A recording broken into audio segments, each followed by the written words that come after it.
बढ़ गई है। बिहार में एनडीए में सीट बंटवारे पर अभी तक कोई बात नहीं बनी है। बिहार के मुख्यमंत्री नीतीश कुमार आज दिल्ली पहुंच रहे हैं। वो सीट बंटवारे पर बीजेपी अध्यक्ष अमित शाह से मुलाकात करेंगे। कल रामविलास पासवान और चिराग पासवान ने बीजेपी अध्यक्ष अमित शाह से मुलाकात की थी। बीजेपी और जेडीयू के बीच सीटों के बंटवारे पर सहमति जरूर बन चुकी है, लेकिन एलजेपी को अभी तक सीट शेयर नहीं बताया गया है। रामविलास पासवान मांग कर चुके हैं कि उन्हें उनकी सीट के बारे में जानकारी दी जाए, तो इसी को लेकर विरोध बना हुआ है। हमारे साथ हमारे सहयोगी शिवपूजन झा जुड़ रहे हैं और अरुण धंता दिल्ली से जुड़ रहे हैं। मैं सबसे पहले अरुण धंता का रुख करना चाहूंगी। अरुण, कल रामविलास पासवान और चिराग पासवान ने मुलाकात की थी। सीटों के बंटवारे को लेकर पेच फंसा हुआ है। जिस तरीके से उपेंद्र कुशवाहा ने एनडीए का साथ छोड़ दिया है, लगातार दबाव की राजनीति चिराग पासवान के ट्वीट्स और चिराग पासवान के बयान कर रहे हैं। क्या सहमति बनती दिख रही है? कब होगी ये मुलाकात, जब पहुंच रहे हैं नीतीश कुमार अमित शाह से मिलने?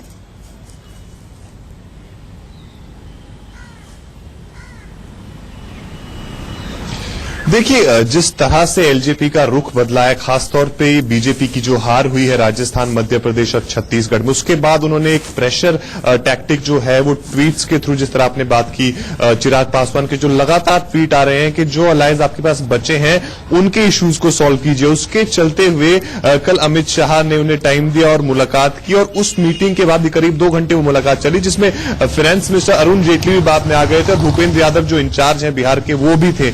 उसके बाद भी उस मीटिंग से कुछ नहीं निकला और आज जो है बिहार के चीफ मिनिस्टर नीतीश कुमार दिल्ली आ रहे हैं। तो कहीं ना कहीं जिस तरह का अल्टीमेटम जो एलजेपी दे चुकी है कि 31 दिसंबर से पहले पहले आपको सीटों का बंटवारा करना होगा, नहीं तो वो भी सिग्नल दे रही है कि वो बाहर निकल सकती है। लेकिन उनके पास भी अगर देखा जाए कोई ऑप्शन है नहीं, और बीजेपी के लिए अगर वो निकल जाती है एनडीए से बाहर तो बिहार में एक बहुत बड़ा नुकसान होगा, क्योंकि आरएसएलपी के जो उपेंद्र कुशवाहा है उनका नुकसान भी एक समय झेल सकते हैं, क्योंकि नीतीश कुमार और वो दोनों का जो कास्ट कॉम्बिनेशन है वो सेम ही है, तो वो मैनेज हो जाएगा। लेकिन अगर रामविलास पासवान निकल जाते हैं तो वो कहीं ना कहीं एक बड़ा झटका होगा बिहार में। तो नीतीश कुमार भी ये चाहते हैं कि वो जो है वो एनडीए में ही रहें, और वो आज दिल्ली आ रहे हैं तो अमित शाह से मिलेंगे। अब देखना ये होगा, क्योंकि आज अरुण जेटली के साथ भी जो है वो रामविलास पासवान और चिराग पासवान मिलेंगे। हालांकि कल भी मिले थे, आज भी एक बातों का दौर चलेगा। कहीं ना कहीं हमें लगता है कि अब कुछ दिनों में हमें एक क्लियर पिक्चर मिल जाएगी, क्योंकि आरएसएलपी के जाने के बाद एलजेपी को भी थोड़ा सा शायद सीट्स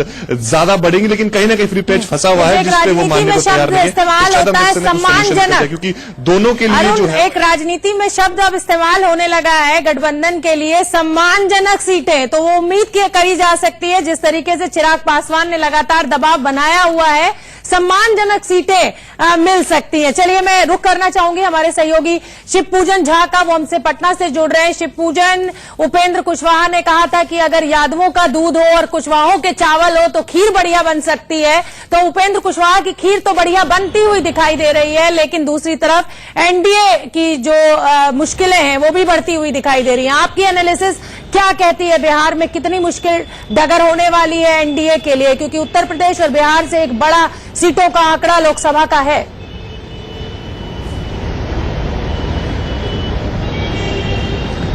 देखिए, भाजपा जब सीटों का बंटवारा को ध्यान में रख रही है तो कहीं न कहीं 2015 के चुनाव के जो नतीजे आए थे वो उनकी जहन में है। शायद यही कारण है कि जो उनके घटक दल हैं, रालोसपा की बात हम कर लें जो छिटक चुका है, या लोजपा की बात कर लें, इन्हें भाजपा उतना तवज्जो नहीं दे रही है। वहीं दूसरी ओर हाल के दिनों में जिस तरीके से बिहार की राजनीति बहुत तेजी से करवट ले रही है, उसके बाद भाजपा को ये एहसास हो गया है कि बिहार में भी महागठबंधन कड़ी चुनौती भाजपा को दे सकता है। और इसी बाबत डैमेज कंट्रोल मोड में भाजपा आई है, और डैमेज कंट्रोल मोड में आने के बाद अमित शाह ने मुलाकात की एल्डर पासवान से, यंगर पासवान से और उनके भाई पशुपति पारस से। देखना बेहद दिलचस्प होगा कि जो सम्मानजनक शब्द का आप इस्तेमाल कर रहे हैं, ये सम्मानजनक लोजपा को सीटें मिल पाती हैं या नहीं। पशुपति जी से बात हमारी हुई तो उन्होंने कहा था कि 7 सीटों पर लड़े थे और 7 सीटों से नीचे कुछ भी उनको मान्य नहीं होगा। 1 सीटों पर वो कॉम्प्रोमाइज कर सकते हैं। तब वैसी स्थिति में जब राज्यसभा की सीट एक दी जाए रामविलास पासवान को खुद, लेकिन आज नीतीश कुमार जा रहे हैं दिल्ली। नीतीश कुमार खुद नहीं चाहते हैं कि लोजपा उनके पाले से छिटक करके, एनडीए के पाले से छिटक करके महागठबंधन की ओर चला जाए।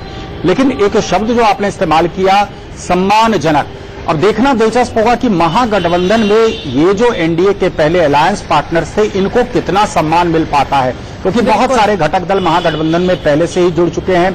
सबकी अपनी अपनी आकांक्षाएं हैं, सबके लार्जर एम्बिशंस हैं, सबके एम्बिशंस को वहां पर संजो के रखना बेहद मुश्किल होगा।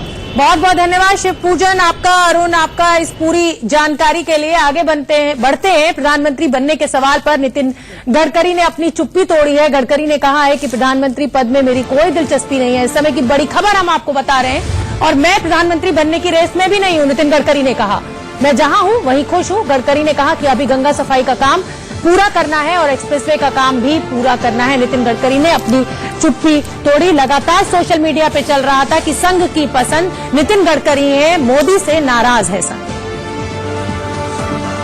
नहीं, कोई संभावना नहीं है।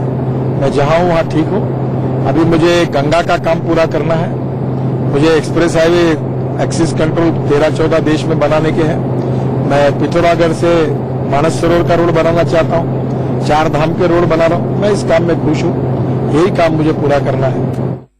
फिलहाल रुकना होगा एक छोटे से ब्रेक के लिए। ब्रेक पर जाने से पहले आपको याद दिला दें कि 10:45 पर पहली बहस मेरे साथ देखने ना भूलें। 2019 के लिए कुछ भी करेंगे नेताजी, यही होगा आज का मुद्दा। एक बड़ा पैनल भी